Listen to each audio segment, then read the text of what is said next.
ఓం సమర్థ సద్గురు సాయినాథ్ మహారాజ్కి జై. ఓం సాయిరామ్. మన బాబా కుటుంబ సభ్యులందరికీ నమస్తే అండి. మీ అందరిపైన షిరిడీ సాయినాథుని ఆశీస్సులు ఉండాలని, మీరు ఎల్లప్పుడూ క్షేమంగా, సంతోషంగా, ఆరోగ్యంగా ఉండాలని, మీరు అనుకున్న పనులన్నీ నెరవేరాలని మనస్ఫూర్తిగా బాబా గారిని కోరుకుంటున్నానండి. ఫ్రెండ్స్, చిన్న రిక్వెస్ట్ అండి, మన వీడియోస్కి అయితే ఒక చిన్న లైక్ ఇవ్వండి. ఇంక ఈరోజు వీడియోలో మన బాబా గారు అయితే మనందరి కోసం ఒక సంతోషకరమైన వార్త తీసుకువచ్చారు. ఫ్రెండ్స్, ఈ రోజైతే మన బాబా గారు మనందరికీ చాలా ప్రత్యేకమైన విషయం చెప్పబోతున్నారు. వీడియోని ఎక్కడా కూడా స్కిప్ చేయకుండా వినండి ఫ్రెండ్స్. చాలా అద్భుతమైన విషయాన్ని అయితే మీరు తెలుసుకోగలుగుతారు. మన బాబా గారు ఏమంటున్నారంటే, తల్లి, నీ మనసుకు సంతోషం కలిగించే చాలా ముఖ్యమైన మాట చెప్పబోతున్నాను. ఆసక్తిగా విను తల్లి. ఇప్పటి వరకు కూడా నీ కుటుంబం వారి విషయాలు ఇప్పటి వరకు నా ద్వారా ఎన్నో తెలుసుకున్నావు. ఈరోజు మాత్రం నేను ఇప్పుడు నీ గురించి నీకు తెలియచేయాలి అని అనుకుంటున్నానమ్మా. చక్కని నీ రూపురేఖలు, నీ మంచితనం, నీ ప్రవర్తన తీరు, నీ బాధలు, నీ సంతోషాలు అన్నీ కూడా నేను నీకు తెలియజేయబోతున్నాను తల్లి. నీ గురించి నీకు తెలిసినప్పుడు ఆనందం, సంతోషం మాటల్లో చెప్పలేము. సంతోషం నీకు కలుగుతుంది తల్లి. ఇది నీ సాయి తండ్రి ఎంతో సంతోషంతో చెప్పే మాటలు. నీ తండ్రి మీద నమ్మకంతో ఆలకించమ్మా. నీ హృదయంలో అమృత జల్లులు కురుస్తాయి తల్లి. నీ ముందు పరమ పవిత్రమైన నీ సాయి తండ్రి పాదాలు, మరొక వైపు ధనం ఉన్నాయి. వీటిలో నీకు ఏది కావాలో నువ్వే నిర్ణయించుకో అమ్మా. నువ్వు ఏదైతే నిర్ణయించుకుంటావో అవి జీవితం అంతా నీకు తోడుగా సమృద్ధిగా ఉండేలా నేను నీకు ప్రసాదిస్తాను. ఎందుకంటే నువ్వు నా బిడ్డవి తల్లి. నీకు ఏది కావాలో తెలివిగా కోరుకుంటావు. ఎంతో చక్కని ఆలోచన ఉంది నీకు. ఆ చక్కని ఆలోచనతోటి నువ్వు నీ జీవితం అంతా సంతోషంగా గడిపేందుకు నీకు ఏది కావాలో అదే నిర్ణయించుకుంటావు అని నాకు తెలుసమ్మా. నువ్వు కోరుకున్నది నీకు సమృద్ధిగా అందిస్తాను తల్లి అని అయితే మన బాబా గారు ఈరోజు మనందరికీ ఒక మంచి సందేశం అందించబోతున్నారండి. మన బాబా గారు ఒకవైపు పాదాలను, మరొక వైపు ధనంతో నిండిన కుండను ఉంచారు. వీటిలో మీకు ఏది కావాలో నిర్ణయించుకోమని మన బాబా గారు అయితే అంటున్నారండి. సాయి బిడ్డలం మనం ఎవరమైనా సరే మనం కోరుకునేది బాబాగారిని, బాబాగారి ఆశీస్సులనే కోరుకుంటాము. ఎందుకంటే మనకి బాబాగారే కావాలి. కాబట్టి బాబాగారు పాదాలను ఆశ్రయించి మనం ఏం కోరుకుంటున్నామో, బాబా, నా ప్రతి కోరిక మీకు తెలుసు, ఏమి ఇవ్వాలో మీకు తెలుసు, నా ప్రతి కోరిక నెరవేర్చండి బాబా అని మనం బాబాని అడిగినప్పుడు సాయి తండ్రి పరమ సంతోషంతో మనతో ఏమి చెబుతున్నారు అంటే, తల్లి, ఈ రోజుతో నీ కష్టాలన్నీ తొలగిపోతున్నాయి. బాబా మీరే కావాలి అన్న నీ కోరిక నాకు ఎంతో పరమ సంతోషాన్ని ఇస్తుందమ్మా. నాపై నీకు ఉన్న నమ్మకం, ప్రేమ జీవితంలో ఎప్పుడూ కూడా నీకు సంతోషాన్నే కలిగిస్తుంది. నువ్వు సంతోషంగా నన్ను నీతోనే ఉండమని నువ్వు అడిగావు కదా తల్లి. అందుకనేనమ్మా నేను ఎంతో సంతోషంగా శాశ్వతంగా నీ ఎంట నేను ఉండేందుకు నేను నీ వద్దకు వచ్చానమ్మా. తల్లి, నేను నీ వద్దకు వస్తే తెలుసు కదా, నీ ఇల్లు ద్వారకామైలా మారుతుంది. నీ మనసు నా సన్నిధిలా ప్రశాంతంగా ఉంటుంది. తల్లి, నీ హృదయం ఎప్పుడూ కూడా ఇలా ఎప్పుడూ ప్రశాంతంగా ఉంటుందో ఒక చిన్న కథ ద్వారా నీకు అర్థమయ్యేలా చెబుతాను. నా మీద నమ్మకంతో విను తల్లి అని అయితే మన బాబా గారు అంటున్నారండి. బాబాగారు మనతో ఉంటే మనం ఎలా సంతోషంగా ఉంటామో, సాయి తండ్రి మనతో ఉంటే మన కోరికలు ఎలా నెరవేరుతాయో వారు చెప్పే ఈ కథ ద్వారా తెలుసుకుని అందులోని పరమార్థం ఏమిటో తెలుసుకుందాం ఫ్రెండ్స్. చాలా అద్భుతమైన కథ ఫ్రెండ్స్. ఎక్కడా కూడా స్కిప్ చేయకుండా వినండి. కథ విన్న వారికి కష్టాలు తొలగిపోతాయి అనే పరమార్థం ఈ కథలో మీరు తెలుసుకుంటారండి. ఇంకా ఆ కథ ఏమిటో తెలుసుకుందాం ఫ్రెండ్స్. పూర్వకాలమున ఒక బ్రాహ్మణుడు కలడు. ఆ బ్రాహ్మణి పేరు నాగంభట్టు. ఆయనకు ఒక కుమారుడు, ఒక కుమార్తె కలరు. కుమారుని పేరు నారాయణ భట్టు, కుమార్తె పేరు నారాయణమ్మ. వారు చాలా పేదవారు. భిక్షాటన చేసి కుటుంబ పోషణ చేసుకునేవారట. అలా కొన్నాళ్ళయ్యేసరికి నాగంభట్టుకి కాశీకి వెళ్ళి ధనం సంపాదించుకోవాలని బుద్ధి పుట్టిందట. భార్యతో చెప్పి తెల్లవారుజామున లేచి కాశీకి ప్రయాణమై వెళుచున్నాడట. అలా వెళ్ళగా వెళ్ళగా కొంత దూరము వెళ్ళేసరికి దారిలో సుతుల వారు, వ్యాసుల వారు, నారదుల వారు ప్రత్యక్షమై, "ఓ బ్రాహ్మణుడా, ఎక్కడికి వెళుచున్నావు?" అని అడిగిరి. "అయ్యా, నేను ధనము సంపాదించుకొనుటకు కాశీకి వెళుచున్నాను" అని చెప్పెను. అప్పుడు వారు, "ఓ వెర్రి బ్రాహ్మణుడా, కాశీకి వెళితే నీకు ధనము ఎవరైనా మూటగట్టి ఇస్తారా? కాశీకి వెళితే గంగా స్నానం దొరుకుతుంది, విశ్వేశ్వరుల దర్శనం దొరుకుతుంది, అన్నపూర్ణ దర్శనం దొరుకుతుంది, బిందు మాధవుని దర్శనం దొరుకుతుంది. కానీ కాశీకి వెళితే నీకు ధనము మూటగట్టి ఎవరు ఇస్తారు? మేము ఒక కథ చెబుతాం, వింటావా?" అని అడిగారు. నాగంభట్టు, "అది ఏ దేవుని కథో వివరించండి స్వామి" అని వేడుకొనెను. నారదుడు ఇలా చెప్పటం మొదలుపెట్టాడు. పూర్వకాలమున కోసలమను రాజ్యము కలదు. ఆ రాజ్యము పాలించేవాడు దశరథ మహారాజు. ఆయన పిల్లల కోసము పుత్రకామేష్టి యాగము చేయగా అతడు ప్రత్యక్షమయ్యి పాయసం పాత్రనిచ్చినారు. అతడు అది పట్టుకుని వెళ్ళి తన భార్యలగు కౌసల్య, సుమిత్ర, కైకేయను ముగ్గురు రాణులకి ఇచ్చినాడు. వారు ముగ్గురు పాయసం భుజించగానే గర్భవతులైరి. నవమాసములు నిండినాక చైత్రశుద్ధమి నమ్మినాడు పునర్వసు నక్షత్రమున శ్రీరామ, లక్ష్మణ, భరత, శత్రుఘ్నులు నలుగురు కుమారులు జన్మించినారు. వారు దినదిన ప్రవర్ధమానులై బాలచంద్రువలే పెరుగుచుండిరి. కొన్నాళ్ళయ్యేసరికి విశ్వామిత్రుడు వచ్చి రామలక్ష్మణులిద్దరిని యాగ సంరక్షణార్థం తనతో పంపమని దశరథ మహారాజును అడుగగా, విశ్వామిత్రునితో రామలక్ష్మణును పంపుటకు దశరథ మహారాజు అంగీకరించగా, ముని వారిద్దరికీ బల అతిబల విద్యలను నేర్పెను. రాముడు తాటకిని చంపి శివును విల్లి విరిచి సీతని పెండ్లి ఆడి అహల్య శాప విమోచనం చేసి పరశురాముని గర్వభంగం చేసి కైకేయ వరమ చేత 14 ఏండ్లు అరణ్యవాసములో నుండగా రావణాసురుడు సీతను ఎత్తుకుపోగా లంకాపురమునకేగి లంకా దహనము చేసి రావణాసురుని వధించి విభూషణుకి పట్టము కట్టి అయోధ్యకు తిరిగి వచ్చి పట్టాభిషిక్తులై సుఖముగా రాజ్యమును ఏలుచుండెను అని ఆ బ్రాహ్మణునకు మరల రామదేవుని వ్రతకథ విధానము ఇట్లు చెప్పెరు. 5 లక్ష్మీవారములు, 5 ఆదివారములు పూజ చేసి ఆవు నేతితో దీపం పెట్టి ఆవు పాలు, గోధుమ రవ్వ, పంచదార కలిపి 5 ఉండలుగా ప్రసాదం చేసి రామదేవునికి నైవేద్యం పెట్టవలెనను. 1 ఉండ రామదేవునికి, 1 ఉండ బ్రాహ్మణునకు, 1 ఉండ ముత్తైదువుకు, 1 ఉండ ఇరుగు పొరుగు వారికి, 1 ఉండ భార్య పిల్లలు అంతా కలిసి తినవలను. ఆ విధంగా 5 లక్ష్మీవారములు పూజ చేయవలను. ఈ విధంగా నారదుడు చెప్పిన వినిన నాగంభట్టు వెంటనే తిరిగి తన ఇంటికి వెళ్ళిపోయెను. భార్య పిల్లలతో కలిసి 5 లక్ష్మీవారములు, 5 ఆదివారములు రామదేవుని వ్రతమును ఆచరించి కథ చెప్పుకుని తత్ఫలితముగా ధనలాభము కలుగుటను గుర్తించినాడు. అందువలన 5 వారములతోనే ఆపివేయకుండా తదనంతరము కూడా యథావిధిగా నిత్యము రామదేవుని కథ చెప్పుకుంటూ అష్టైశ్వర్యములతో ఇష్టా సంపదలతో తులతూగుతున్నాడట. అలాగున కొంతకాలము అయ్యేసరికి, ఇదివరకే కాశీకి వెళ్ళాలనుకున్నాను, కానీ వెళ్ళలేదు. ఇప్పుడు వెళుదామనుకుని కొంచెము ధనము మూట కట్టుకుని కాశీగావిడి భుజం మీద వేసుకుని కుమారుణ్ణి కుమార్తెని పిలిచి, అబ్బాయి, అమ్మాయి, మీరు రామదేవుని కథను మానకుండా శ్రద్ధగా చెప్పుకుంటూ ఉండమని చెప్పి నాగంభట్టు కాశీకి ప్రయాణమై వెళ్ళిపోయెను. ఆ మరునాడు కుమారుడు యాయావారమునకు వెళ్ళి వచ్చి, అమ్మ, రామదేవుని కథ చెబుతాను, విందువుగాని రావమ్మ అని పిలువగా ఆ తల్లి, నాయన, ప్రొద్దునే దాసిది పాచి పనికి వచ్చేవేళ వంటవేళ అయినది, ఇప్పుడు కథ వినలేను అనెను. మళ్ళీ రాత్రివేళ కథ చెబుతాను, విందువుగాని రావమ్మ అనగా, ఇప్పుడేం కథ నాయన, పడకవేళ నిద్రవేళ, ఇప్పుడు వినను అనెను. ఆ కారణముగా రామదేవునికి కోపం వచ్చినది. ఎలా వచ్చిన ఐశ్వర్యము అలాగునే వెళ్ళిపోదలు పెట్టగా బిందులు, చెంబులు, గిన్నెలు అన్నీ దొల్లిగిల్లి ఇరుగు పొరుగు వారి ఎండలోకి వెడిలిపోయెను. పూర్వము నుండి ముష్టి ఎత్తుకునే చిల్లు రాగి చెంబు కూడా దొర్లిపోవచ్చున్నదట. అప్పుడు నారాయణమ్మ చూసి, అమ్మ, అదైనా ఉంచమని కోరవే అమ్మ అని చెప్పగా, అదైనా ఉంచు రామదేవుడా తండ్రి అని కోరగా ఆ చెంబు తప్ప మిగతావన్నీ వెడిలిపోయినవట.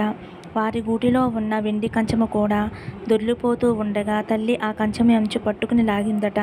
అంతటన సగమంచు గల భాగం ఊడిపోయి మిగిలినది ప్రక్క ఇంటికి వెళ్ళిపోయినదట.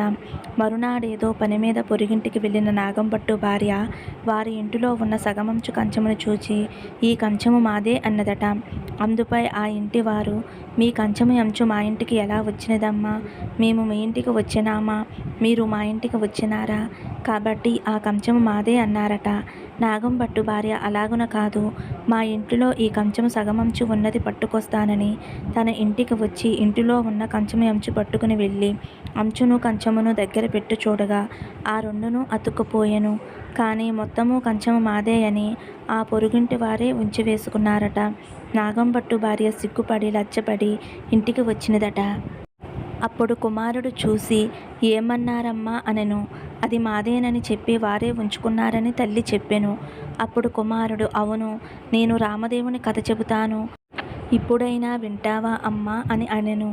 కానీ ఆ తల్లి, నేను కథ వినను, కార్యము వినను, ఏ పని పాటో చేసుకుని బ్రతుకుతాను, కానీ రామదేవుని కథ మాత్రం వినను అన్నది. మరియు ఎలా వచ్చిన ఐశ్వర్యం అలాగే వెళ్ళిపోయినది. నీ చెల్లిని మాత్రం తీసుకువెళ్ళి ఎవరికైనా ఇచ్చి పెళ్లి చేయమని చెప్పింది. ఆమె ఆజ్ఞ ప్రకారంగా నారాయణ భట్టు చెల్లిని వెంట పట్టుకుని వరాన్వేషణలో ప్రయాణమైనాడు. వారు ఊరి చివరకు వెళ్ళేసరికి కాశీ నుండి నాగంభట్టు తిరుగు ప్రయాణమై ధనము మూట కట్టుకుని వస్తున్నాడట. కొంత దూరం వచ్చేసరికి ఆయన ఊరు చివరకు వచ్చినాడు. అక్కడ ఒక కోనేరు కనిపించినది. ఆ కోనేటిలో కాళ్ళు కడుక్కుని చుండగా ఎక్కడి నుండో ఒక పెద్ద గరుడు పక్షి వచ్చి ఆ డబ్బు మూటను ఎత్తుకుని పోయెను. అయ్యో అని నాగంభట్టు విచారిస్తూ ఇంటికి వస్తుండగా కొంత దూరం వచ్చేసరికి నారాయణమ్మను నారాయణ భట్టును చూసి, అబ్బాయి, అమ్మాయి, మీరు సుఖముగా ఉన్నారా అని అడుగును. నారాయణ భట్టు, ఏమున్నది నాన్నగారు, యథాప్రకారముకు ఏమీ లోటు లేదు. మీరు వెళ్ళినది మొదలు కథ చెబుతాను వినమంటే అమ్మ వినలేదు. కాబట్టి రామదేవునికి కోపం వచ్చి ఎలా వచ్చిన ఐశ్వర్యం అలాగే వెడలిపోయినది. చెల్లిని మాత్రం ఎవరికైనా ఇచ్చి పెళ్లి చేయమని చెప్పి అమ్మ ఆజ్ఞాపించెను. ఆమె ఆజ్ఞ ప్రకారంగా వెంట పెట్టుకుని వస్తున్నాను. మీ ఆజ్ఞ ఏమిటి నాన్నగారు అని అడగగా, సరే, మీ అమ్మ చెప్పినట్టే చేయమని చెప్పి నాగంభట్టు విచారిస్తూ ఇంటికి వెళ్ళినాడు. నారాయణ భట్టు నారాయణమ్మను వెంట పెట్టుకుని వెళుచున్నాడు. వెళ్ళగా వెళ్ళగా కొంత దూరము వెళ్ళేసరికి నారాయణ భట్టుకి ఒక బ్రాహ్మణుడు కనిపించెను. ఓ బ్రాహ్మణుడా, నీకు నా చెల్లినిచ్చి పెళ్లి చేయుదునా అని నారాయణ భట్టు అడుగగా, అతను పెండ్లి వద్దు, పేరంటము అక్కరలేదని చెప్పెను. మరి కొంత దూరము పోయేసరికి ఇంకొక బ్రాహ్మణుడు కనిపించెను. నారాయణ భట్టు అతనితో, ఓ బ్రాహ్మణుడా, నా చెల్లెల్నిచ్చి పెళ్లి చేస్తాను, చేసుకుంటావా అని అడుగగా అతడు, నాకు పెండ్లి పేరంటము వద్దు, ఇదివరకే 2 భార్యలున్నారు అనెను.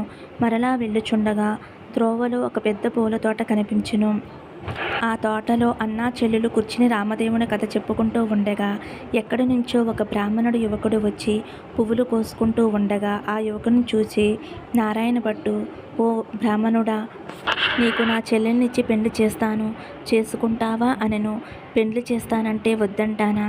కానీ మా గురువుగారు ఉన్నారు, వారి ఆజ్ఞ ప్రకారము చేసుకుంటాను అన్నాడు ఆ యువకుడు. మీ గురువుగారు ఎక్కడున్నారని అడగగా, ఫలానా తోటలో ఉన్నారని చెప్పెను. వెంటనే నారాయణ భట్టు గురువుగారి దగ్గరికి వెళ్ళి, అయ్యా గురువుగారు, మీ శిష్యునికి నా చెల్లినిచ్చి పెళ్లి చేస్తాను, తమరు ఒప్పుకుంటారా అనెను. అంత గురువు బ్రహ్మచారిని గృహస్థునిగా చేస్తానంటే వద్దంటానా? కానీ వాడి దగ్గర చింతాకంత బంగారం లేదు, గోపాదమంత భూమి లేదు, మీకు ఇష్టమైతే చేయండి అన్నాడు. అప్పుడు నారాయణ భట్టు గురువుకి నమస్కరించి అలాగే ఎక్కడికో వెళ్ళి 4 రాటలు తెచ్చి నాటి పందిరి వేసి గుచ్చెని ముత్యాల తోరణాలు కట్టి గుచ్చని ముత్యాలు తలంబ్రాలు పోసి 70 యాగాల నారాయణమ్మనిచ్చి పెళ్లి చేసినాడు. వారు అక్కడే కూర్చుని రామదేవుని కథ చెప్పుకుంటున్నారట. అలా కొన్నాళ్ళయ్యేసరికి ఒక విప్రుడు వచ్చి, మీకు 4 ఎకరముల భూమి తారపోస్తాం, తీసుకోవలసినదని చెప్పగా అప్పుడు వారు, మేము రామదేవుని కథ చెప్పుకుంటున్నాము, కథ అయిన పిమ్మట తీసుకుంటాము, మీకు ఇష్టమైతే కూర్చుని కథ వినండి అన్నారు. కథ అయిన తర్వాత ఆ బ్రాహ్మణుడు రాగు చెంబుతో నీరు పోసి, ఫలానా తోటలో ఆస్తి ఉన్నది, అనుభవించండి అని 4 ఎకరముల భూమిని వారికి తారపోసి ఆ విప్రుడు ఎక్కడికో వెడిలిపోయాడు. వారు ఆ 4 ఎకరముల భూమి అనుభవించుచు కథ చెప్పుకుంటూ అక్కడే ఉన్నారు. అలా కొన్నాళ్ళయ్యేసరికి ఆ ఊరు రాజుగారు ఒక భవనము కట్టించి దానిని కొంత ధనమును పుణ్యదంపతులకు తారపోయాలని చూస్తున్నారు. ఎంత వెదికినా ఆయనకి నచ్చిన పుణ్యదంపతులు దొరకలేదు. ఒక రాత్రి రామదేవుడు రాజు కలలో కనిపించి, పలానా తోటలో పుణ్యదంపతులున్నారు, వారిని తీసుకువచ్చి ఇల్లు ధనము తారపోయమని ఆజ్ఞాపించారట.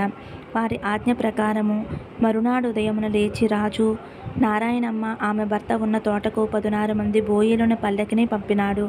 వారు అక్కడికి వెళ్ళి, ఏమండోయ్ మా దేశపు రాజుగారు ఒక గృహమును కొంత ధనమును మీ ఇద్దరికూ ధారపోస్తారట, మిమ్మల్ని వెంట పెట్టుకుని రమ్మని పంపినారు.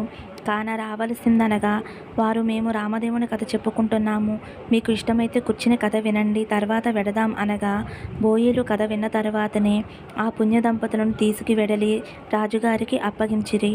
రాజు సంతోషంతో ఆ గృహమును ధనమును వారికి ధారపోసి వెళ్ళిపోయినాడు. అప్పుడు నారాయణమ్మ ఆమె భర్త నారాయణ భట్టు ఆ గృహమును 4 ఎకరముల భూమిని అనుభవిస్తూ నిత్యమును రామదేవుని కథ చెప్పుకుంటూ అక్కడే ఉండసాగారు. కొన్నాళ్ళయ్యేసరికి నారాయణ భట్టు, అమ్మాయి, నేను ఎన్నాళ్ళు ఇలా మీ దగ్గరే ఉంటాను, నేను వెళ్ళి రామదేవుని తీసుకువస్తాను, నీవు నీ భర్త కథ మానకుండా చెప్పుకోండి అని చెప్పి అతను ప్రయాణమై వెళ్ళినాడు. నారాయణ భట్టు కొంత దూరం వెళ్ళాక ఒక గ్రామం వచ్చినది. ఆ గ్రామంలో ఒక గొల్లవానిని చూచి, గొల్ల, ఈ గ్రామంలో విశేషాలేమిటి అని అడిగెను. ఏమున్నది నాయనా, నేను పుట్టుకతోనే అంధుడును.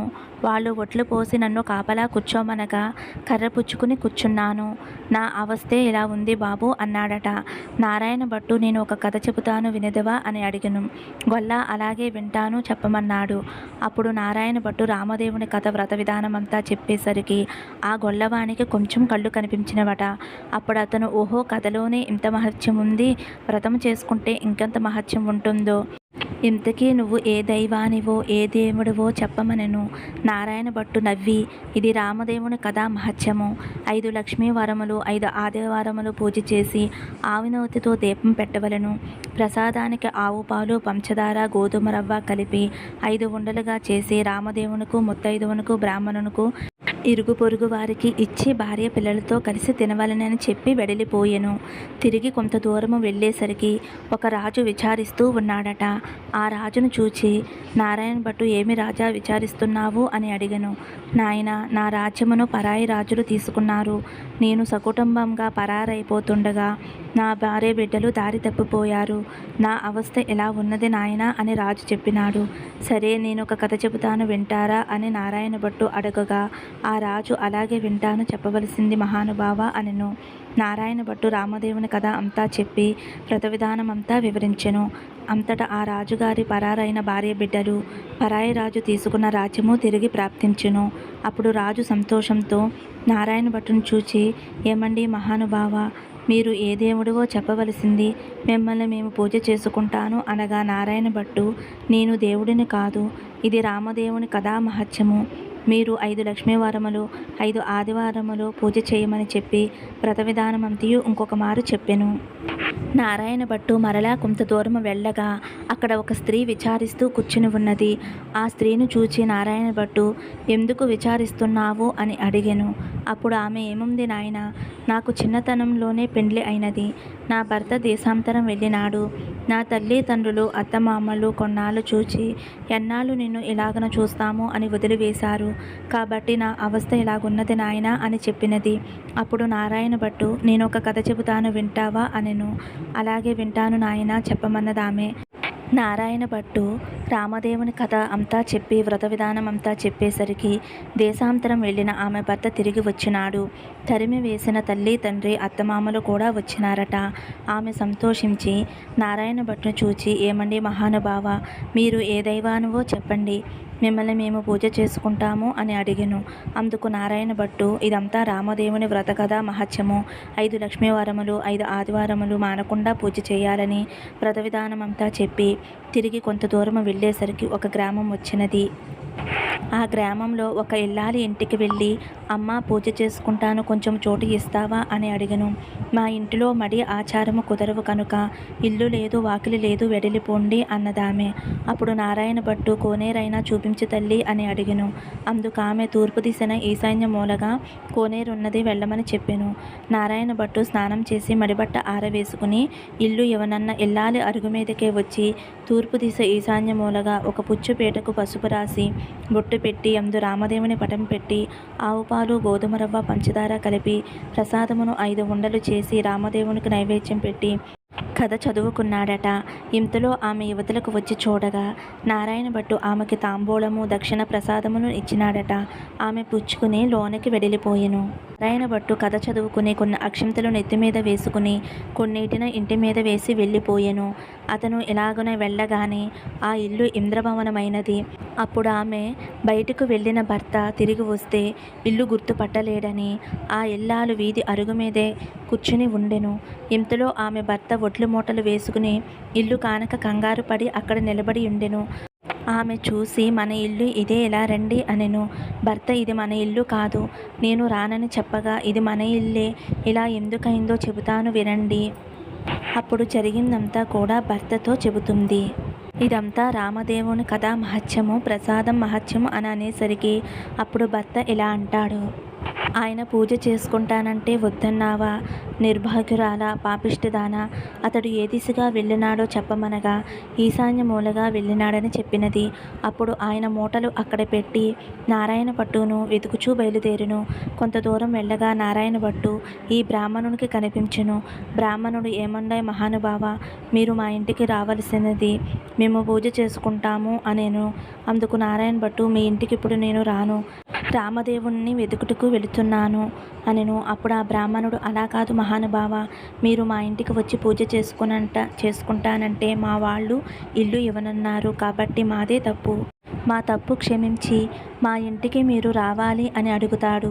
మీరు ఏ దైవానువో చెప్పండి, మేము పూజ చేసుకుంటాము అనగా నారాయణ భట్టు, మీ ఇల్లు కాబట్టి మీరు ఇవ్వనన్నారు, మీ తప్పేమీ లేదు, అడగడం నా తప్పే, నేను మీ ఇంటికి ఇప్పుడు రాలేను, రామదేవుని వెతుకుటకు వెళుచున్నాను, నేను ఏ దేవుడిని కాను, ఇదంతా రామదేవుని కథా మహత్యము, మీరు మీ ఇంటికి వెళ్ళి 5 లక్ష్మీ వారములు, 5 ఆదివారములు పూజ చేసుకోమని వ్రత విధానమంతా మళ్ళీ ఒక్కసారి చెబుతాడు.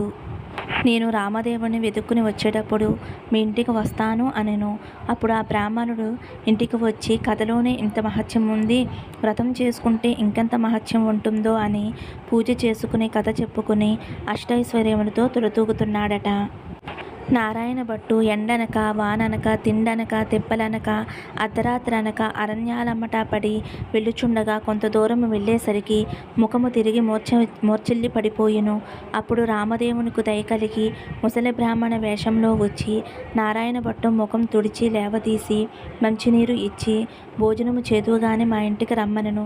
నేను రామదేవుని వెతుకుటకు వెళుతున్నాను, భోజనం మాత్రం చేయను, ఒక కోనేరు మాత్రం చూపిస్తే స్నానం చేస్తానన్నాడు. తూర్పు దిశ ఈశాన్య మూల ఒక కోనేరున్నది, వెళ్ళమన్నాడట రామదేవుడు. నారాయణ భట్టు ఆ కోనేరు వద్దకు వెడలి స్నానం చేసి పైకి వచ్చేసరికి వెండి పీటలు, బమ్మిడి కంచాలు కనిపించినవి. అప్పుడు నారాయణ భట్టునకు రామదేవుడు, సీతమ్మ ఎదురై మా ఇంటిలో భోజనము చేదురుగాని రమ్మన్నారట, నేను భోజనం మాత్రము చేయను, రామదేవుణ్ణి వెతుకుటకు వెళుచున్నాను అన్నాడట. నేనే రామదేవుడును అని చెప్పగా, అయితే కావచ్చును మహానుభావ, నాకు దర్శనం కావాలి అని చెప్పగా, అప్పుడు రాముల వారు పులిచర్మంతో, రుద్రాక్షలతో, విభూతి రేఖలతో, నడుమున నాగాభరణముతో, శిరసున గంగతో, ప్రక్కన పార్వతీతో, త్రిశూలము, త్రినేత్రముతో, నందివాహన రూపుడై ఈశ్వరుడు ప్రత్యక్షమైనాడు. అప్పుడు నారాయణ భట్టు వారిని ఇట్లు స్తోత్రం చేసెను. ఈశ్వర స్తుతి. వందే శంభు ముమాపతిం సురగురం, వందే జగత్కారణం, వందే పన్నాగభూషణం మృగుధరం, వందే పశూనాం పతిం, వందే సూర్య శశాంక వహిని నయనం, వందే ముకుంద ప్రియం, వందే భక్తజనాశ్రయం చ వరదం, వందే శివం శంకరం. అప్పుడు నారాయణ భట్టు విష్ణుమూర్తిని కూడా ప్రత్యక్షం కావాలని కోరెను. అప్పుడు విష్ణుమూర్తి వక్షస్థలంబున వనమాలికతో, మెరుపుతీగ వంటి లక్ష్మీదేవితో, శంఖచక్ర గదాధరుడై నెమలి పింఛము ధరించి ప్రత్యక్షమైనాడు. నారాయణ భట్టు వారిని కూడా ఈ విధముగా స్తోత్రము చేసెను. విష్ణు స్తోత్రం. శాంతాకారం భుజగశయనం పద్మనాభం సురేశం విశ్వాకారం గగనసదృశం మేఘవర్ణం శుభాంగం లక్ష్మీం కాంతం కమలనయనం యోగిరుచ్చానగమ్యం వందే విష్ణుం భవభయహరం సర్వలోకైకనాథం అని నారాయణ భట్టు నాకు రామదేవుడు ప్రత్యక్షమవ్వాలి అని అనుకును. శ్రీరామస్తుతి శ్రీమద్దివ్య మునీంద్ర చిత్తానిలయం సీతామనోనాయకం వాల్మీకోద్భవ వాగ్భయోధి శశినం స్మిరాననం చిన్మయం నిత్యం నేరద నీలకాయ మమలం నిర్వాణ సంతాయకం శాంతం సత్వమనామయం శివకరం శ్రీరామచంద్రం భజే అని స్తోత్రం చేసేసరికి హనుమత్ సీత లక్ష్మణ భరత శత్రుఘ్న పరివార సహితముగా శ్రీరామచంద్రుడు ప్రత్యక్షమైనాడు. అప్పుడు రామదేవుడు ఇప్పుడైనా భోజనం చేస్తావా అని నారాయణ భట్టుని అడిగెను. అలాగే చేస్తాను, కానీ భోజనమైన తర్వాత నాతో వస్తానని అభయహస్తం ఇస్తే భోజనం చేస్తాను అనెను. రామదేవుడు నారాయణ భట్టుకు అలాగే వస్తానని అభయహస్తం ఇచ్చెను. అప్పుడు సీతమ్మ తల్లి 4 కూరలు, ఆవకాయ, పిండి వంటలతో పంచభక్ష పరమాన్నాలు వండి వెండి పీటలు, బమిడి కంచాలు వేసి వారి బందికోటి పరివార సహితముగా రామదేవుని పరివార సహితంగా నారాయణ భట్టుకు భోజనం వడ్డించును. అందరూ భోజనం చేసి కర్పూర తాంబూలమును వేసుకున్న తర్వాత నారాయణ భట్టు తనతో రావలసిందని కోరెను. అప్పుడు ముందు నారాయణ భట్టు అతని వెనకనే రామదేవుడు బయలుదేరి వెళ్ళుచున్నారు. అలా కొంత దూరం వెళ్ళాక నారాయణ భట్టు వెనుకకు తిరిగి చూడగా అతనికి అప్పుడు రామదేవుడు కనిపించలేదు. అంత నారాయణ భట్టు ముఖము తిరిగి మూర్ఛ వచ్చి నేల మీద పడిపోయెను. అప్పుడు రామదేవునికి దయ కలిగి ఒక ముసల బ్రాహ్మణ వేషంలో వచ్చి నారాయణ భట్టు ముఖము తుడిచి లేవదీసి మంచినీళ్ళు ఇచ్చి, ఏమి ఎలాగున పడిపోయినావు అని అడుగును. దేవా, నీ మహిమ బ్రహ్మాది దేవతలు, యోగీశ్వరులు, మునీశ్వరులు, తపస్సరులు తెలుసుకొనలేరు. మీ మహత్యం తెలుసుకున్నట్టుకు నేనంతటి వాడును. నా తప్పులు క్షమించి నాతో రావలసిందని రామదేవుని నారాయణ భట్టు మరలా ప్రార్థించును. అప్పుడు రామదేవుడు అలాగే వస్తాను అని, నీవు వచ్చినప్పుడు ఎవరి ఎండ్లకు వెళ్ళినావో వారి ఎండ్లకు నన్ను కూడా నీ భుజాలపైకి ఎక్కించుకుని తీసుకువెళ్ళమనెను. నారాయణ భట్టు రామదేవుని తన భుజాలపైకి ఎక్కించుకుని కొంత దూరం వచ్చేసరికి ఇల్లు ఇవ్వనని చెప్పిన ఇల్లాలి ఇంటికి వచ్చిరి. అచ్చట ఆ ఇల్లాలు ఆమె భర్త కూర్చుని రామదేవుని కథ చెప్పుకొనుచుండిరి. ఈ విధముగా తొలుత విచారగ్రస్తురాలిగా కనిపించిన స్త్రీ ఇంటికి, రాజుగారింటికి, గొల్లవాణి ఇంటికి వచ్చిన వారందరూ రామదేవుని కథ చెప్పుకొనుచుండగా విని వారికి అష్టైశ్వర్యములు, ఆయురారోగ్యములు, ఎడబాయకుండా సిరి సంపదలు ఇచ్చి వారందరినీ రక్షించారట. అటు పిమ్మట నారాయణ భట్టు రామదేవుని తన చెల్లెలి ఇంటికి కూడా తీసుకుని వెళ్ళగా అక్కడ వారు రామదేవుని కథ చెప్పుకుని ఉండటంతో రాములు వారు సంతుష్టులై వారికి అష్టైశ్వర్యములు, సిరి సంపదలు, ఆయురారోగ్యములు ఇచ్చి కాపాడి రక్షించినారట. అప్పుడు నారాయణమ్మ తన ఇంటికి అన్నయ్య వచ్చినాడని కాళ్ళు చేతులు కడుక్కోవడానికి నీళ్లు ఇచ్చి దాహానికి మజ్జిగ ఇచ్చినది. సకల మర్యాదలు చేసినది. అప్పుడు నారాయణ భట్టు, మర్యాద చేయనక్కరలేదు, ఇప్పుడు నేను రామదేవుని తీసుకుని వచ్చుచున్నాను. నీవు నీ భర్త మన ఇంటికి రావలెను, మనమందరము పూజ చేసుకుందాము అని చెప్పినాడు. అప్పుడు నారాయణమ్మ సంతోషంతో అలాగే వస్తామని నారాయణమ్మ, ఆమె భర్త నారాయణ భట్టు, రామదేవునితో సహా వారంతా బయలుదేరి వారి గ్రామ పొలిమేర్లకు వచ్చేసరికి గ్రామంలోని వారు కొందరు చూచి వారి తల్లిదండ్రులతో, ఏమండోయ్ నాగంభట్టు గారు, మీ అబ్బాయి, అమ్మాయి, అల్లుడు ఇంకా ఎవరెవరో బయలుదేరి వస్తూ ఉన్నారని చెప్పినారట. అప్పుడు వారి తల్లిదండ్రులు పరిగెత్తుకుని వచ్చి సంతోషంతో కుమార్తెను కౌగిలించుకోపోయినారట. అప్పుడు నారాయణ భట్టు చూచి, అమ్మ, నన్ను ముట్టుకోవద్దు, ఇప్పుడు నేను రామదేవుని తీసుకుని వచ్చుచున్నాను. మీరింటికి వెళ్ళి 4 మూలలు దులిపి నల్లగా అలికి తెల్లగా ముగ్గులు పెట్టి పచ్చగా పసుపు రాసి మామిడాకులు తోరణాలు కట్టి ఒక పీటకు పసుపు రాసి బొట్టు పెట్టి తూర్పు దిశ ఈశాన్య మూలగా ఉంచి దానిపై రామదేవుని పటము పెట్టి గోధుమ నూక, పంచదార, ఆవు పాలు కలిపి ప్రసాదము 5 ఉండలు చేసి పూజకు అన్నీ సిద్ధము చేసినాక కబురు చేయండి. అప్పుడు నేను రామదేవుని తీసుకువచ్చేదనని చెప్పినాడు. వారు సంతోషముతో అతడు చెప్పిన ప్రకారము పూజకు అన్నిటినీ సిద్ధము చేసి అతనిని రమ్మనని పిలిచిరి. అప్పుడు నారాయణ భట్టు సంతోషంతో రామదేవుని భుజాలపైకి ఎక్కించుకుని ఆ గ్రామంలో 4 వీధులు ఊరేగించి ఇంటికి తీసుకువచ్చి ఆ రామదేవునితో, తండ్రి, మా ఇంట్లో మీరు కుడిపాదము పెట్టవలెను అని ప్రార్థించును. అప్పుడు రామదేవుడు వారి ఇంట్లో కుడిపాదము పెట్టేసరికి అది పెద్ద ఇంద్రభవనముగా మారిపోయినది. అప్పుడు నారాయణ భట్టు రామదేవునితో, పేదవాడును, నిన్ను తప్ప అన్యమెరుగున వాడును, నీ భక్తుడును కాబట్టి అపరాధముగాను అపచారముగాను భావించక నాకున్న ఈ పుచ్చుపేటయే సింహాసనం అనుకుని దైవంచి దీనిపై తమరు కూర్చుండవలెనని వినయముగా ప్రార్థించును.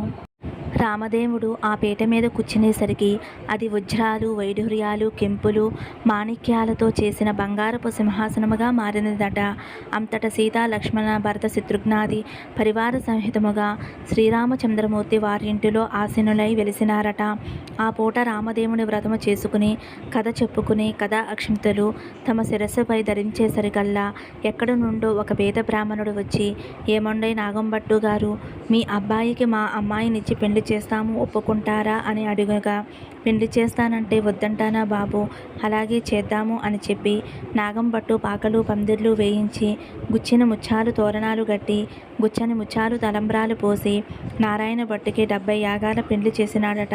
నారాయణ భట్టు, అతని భార్య నారాయణమ్మ, ఆమె భర్త వారంతా మరలా రామదేవుని వ్రతం పట్టి ఆవు పాలు, గోధుమ రవ్వ, పంచదార కలిపి ప్రసాదము చేసి ఆవునేతితో దీపం పెట్టి తూర్పు వైపు ఈశాన్య మూలగా ఒక పీటకు పసుపు రాసి బొట్టు పెట్టి 5 లక్ష్మీ వరములు 5 ఆదివారములు పూజ చేసి నైవేద్యం పెట్టి కథ మానకుండా చెప్పుకున్నారట. వారి భక్తికి మెచ్చి రామదేవుడు వారికి ఆయురారోగ్య అభివృద్ధి అష్టైశ్వర్యములు ఎడబాయకుండా సిరి సంపదలు ఇచ్చి రక్షించినారట. ఈ నోము ప్రపంచమంతా నోచిన వారందరూ అష్టైశ్వర్యవంతులై సుఖముగా నుండిరి. ఫ్రెండ్స్, ఈ రోజైతే మన బాబాగారు అందించిన కథ విన్నారు కదండి. చాలా అద్భుతమైన కథ ఫ్రెండ్స్. మన బాబాగారు చెప్పే సూత్రాలు ఈ కథలో ఉన్నాయి కదండి. భక్తి భావం చాలా ముఖ్యమని మన బాబాగారు చెబుతూ ఉంటారు కదండి.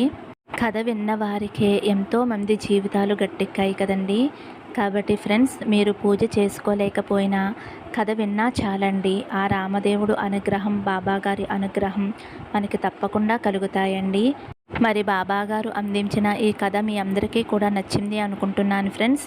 నచ్చితే కనుక ఒక చిన్న లైక్ ఇవ్వండి. అలాగే ఫస్ట్ టైం చూసేవారైతే మన బాబా భక్తి ఛానల్ తప్పకుండా సబ్స్క్రైబ్ చేసుకుని సపోర్ట్ చేయండి. సర్వే జన సుఖినో భవంతు. సమస్తం సద్గురు సాయినాథార్పణమస్తు. శుభం భవతు. జై సాయిరామ్.